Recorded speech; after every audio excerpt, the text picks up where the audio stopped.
नमस्कार बच्चों। आज हम कुंवर नारायण द्वारा रचित कविता के बहाने कविता पढ़ने जा रहे हैं। यह कविता चिड़िया फूल से लेकर बच्चे तक की यात्रा है।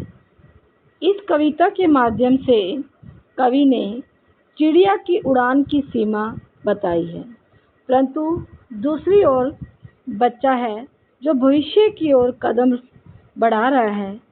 उसका संसार असीम है, यानी उसकी कोई सीमा नहीं है। इसी के साथ फूल के खिलने के साथ साथ उसकी परिमिति को तय किया गया है, परंतु एक बच्चे के जो सपने होते हैं वो बड़े असीम होते हैं।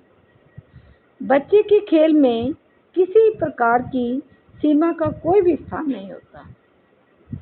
कविता भी शब्दों का खेल है, यानी शब्दों को जोड़ने से कविता बनती है। तो शब्द कैसे जोड़े जाते हैं? रचनात्मकता के द्वारा। तो वहाँ सीमा के जो बंधन होते हैं वो खुद ब खुद जुड़ जाते हैं। कविता एक उड़ान है चिड़िया के बहाने, कविता की उड़ान भला चिड़िया क्या जाने।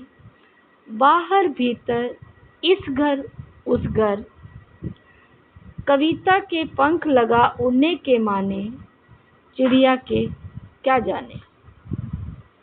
अब इस कविता की जो पंक्तियां मैंने पढ़ी हैं उसके माध्यम से कवि कहना चाहता है कि चिड़िया की उड़ान को देखकर नई नई कल्पनाएं प्रस्तुत होती हैं। वे स्वयं भी उड़ान भरती हैं और उसके साथ साथ जो दूसरे उसे देखने वाले होते हैं उनके अंदर भी नए नए भाव और नए नए रंग, नए नए विचार उत्पन्न होते हैं। कविता की उड़ान इतनी ऊंची होती है कि बेचारी चिड़िया उसका और छोर के बारे में नहीं जान पाती, यानी उसका क्या किनारा है। कविता की जो विस्तार है वो चिड़िया की समझ से परे है। अब इसमें बच्चों कवि कहता है कि कविता न केवल घर के भीतर होने वाली गतिविधियों पर लिखी जाती है, बल्कि आसपास के वातावरण को, बाहर के संसार को भी उसमें व्यक्त किया जाता है। वह कभी इस घर के बारे में लिखी जाती है तो कभी उस घर के बारे में। कहने का भाव यह है कि कविता में घर घर की कहानी का वर्णन किया जाता है। कविता किस प्रकार कल्पना के पंख लगाकर सब जगह घूम जाती है, यह उस बेचारी चिड़िया की जो है उससे समझ परे है। आशय कहने का भाव यह है कि प्रकृति जो है ससीम है, किंतु कविता का जो खेल है, कविता का जो क्षेत्र है वो अनंत है, उसका कोई पारावार नहीं है। अब इस कविता में, इस पंक्तियों में कवि ने क्या वर्णन किया है? चिड़िया और कविता की उड़ान की तुलना बहुत ही सुंदर ढंग से की है। इसी के साथ अलंकार भी बहुत अच्छे से प्रकट किए हैं, जैसे चिड़िया क्या जाने। अब इसमें प्रश्न अलंकार बताया, यानी प्रश्न पूछा जा रहा है। मानवीकरण अलंकार का प्रयोग किया गया है। कविता के पंख लगाने, इसमें रूपक, यानी कविता के पंख हमने उसे रूप दे दिया, कविता के पंख का रूप दे दिया है, तो इसमें रूपक अलंकार है। इसी के साथ साथ अनुप्रास अलंकार की भी छटा देखने योग्य है। कविता एक खिलना है फूलों के बहाने, कविता का खिलना भला फूल क्या जाने। बाहर भीतर इस घर उस घर, बिना मुरझाए महकते के माने, फूल क्या जाने। अब इन पंक्तियों में जो कवि है वो फूलों के खिलने के बारे में बता रहा है। कवि कहता है कि कविता फूलों को खिलता देखकर खिलती है, पल्लवित होती है, प्रफुल्लित होती है और पुष्पित होती है। उसमें नए नए रंग और भाव और उसी के साथ साथ सौंदर्य भर जाता है, परंतु फूल बेचारा ससीम है। वह कविता की जो सुगंध है, उसका जो सौंदर्य है, उसमें भर देता है, किंतु कविता के खिलने को नहीं समझ पाता। यानी उसका जो बोध है, उसका जो ज्ञान है, वो सीमित है।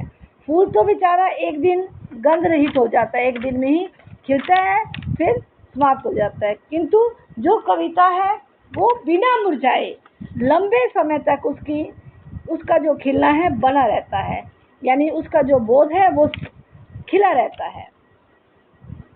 वह घर के भीतर और बाहर, हर घर द्वार पर अपने भावों की जो सुगंध है वो बिखेरती जाती है। तो इस बारे में कवि कहता है कि बेचारा फूल कुछ नहीं जान पाता, वह तो बस सुगंध से भरना और फिर एक दिन झड़ जाना, इतना ही जानता है। इसी के साथ कवि ने